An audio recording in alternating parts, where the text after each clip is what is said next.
می‌بینید ستار و پس پردازنده آفیس فلوریز و سیمونته. از این ستار این دوتا اول خیلی بیشتر استفاده میشه و اولی بیشتر.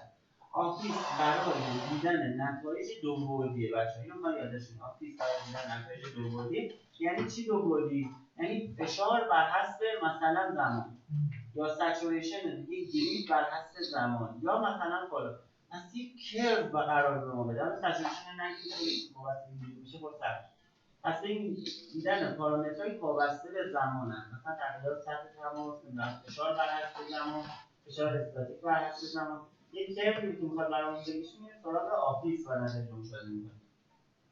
مورد بعد فلوریزه، دیدن شکل سه‌بعدی مخزن و نتایج بر حسب سه‌بعدی. یعنی چی؟ یعنی اینکه مثلا فرض شکل مخزن رو به من نشون بده، با رنگ نشون بده که در دانشگاه داخل ویژگی مختلف داره چجوری تغییر میکنه، فشار داره چجوری تغییر میکنه. برای ویژگی یه دونه ویو از اینا میبینید. بچه این فلوگیریده. فلوگیری گفتیم برای چی آقای محمودی؟ برای گرید بندی اون چیزا. گرید بندی است. گفتم الان کمتر بشه استفاده. اینم یه ویو از خود نرم افزار است که فالت‌ها و ول‌ها و مانورها رو استفاده می‌کنیم که الان کامل شده همین و آسون شده همین داخل پکیج در واقع کسره جی دارید استفاده می‌کنید. اینم یه نمایی از نرم افزار فیلیتیالی که مدل فواز سیادتون رو اونجا می‌سازید.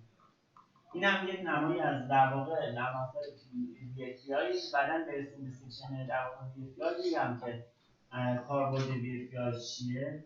اینم بچه‌ها فرانسینه. اینم یه در واقع مدلی با فرانسین ران شده. می‌بینید به صورت خطوط جریان نشون میده مثلا اینجا که داره تغییر صورت می‌گیره این معادله تغییر تا کجاها رفته و برای تشخیص دادن درمیج ایریا و برای حساب اینوستیگیشن معمولا کمک می‌کنه.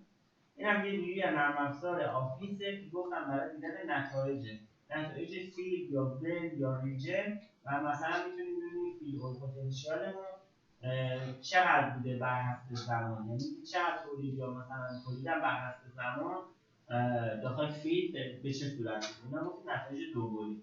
نتایج سه بعدی که گفتیم مثلا فلوریز به این شکله که شما نتایج رو وقتی در لود می‌کنید به شما نشون میده با رنگ، مثلا اینجا نگاه کنید نشون میده با رنگ تغییرات اون پارامتر در طول گستره مخزن داخل پیریدهای مختلف به چه صورت میشه.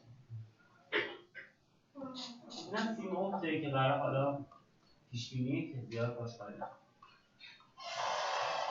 بچه‌ها